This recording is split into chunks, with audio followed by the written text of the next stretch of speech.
चिमुकल्या या पंखामध्ये नव उमेद भरुनी आली.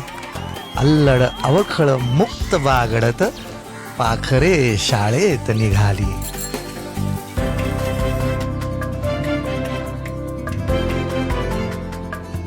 तो गंध नव्या पुस्तकांचा अनस्पर्श तो गणवेशाचा,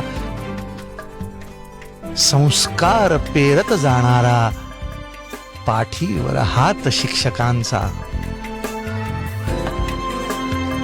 नव पाऊल एक दिशेने ज्ञानाच्या खोल आशेने शीळ आनंदे घालत आली. पाखरे शाळेत निघाली, पाखरे शाळेत निघाली.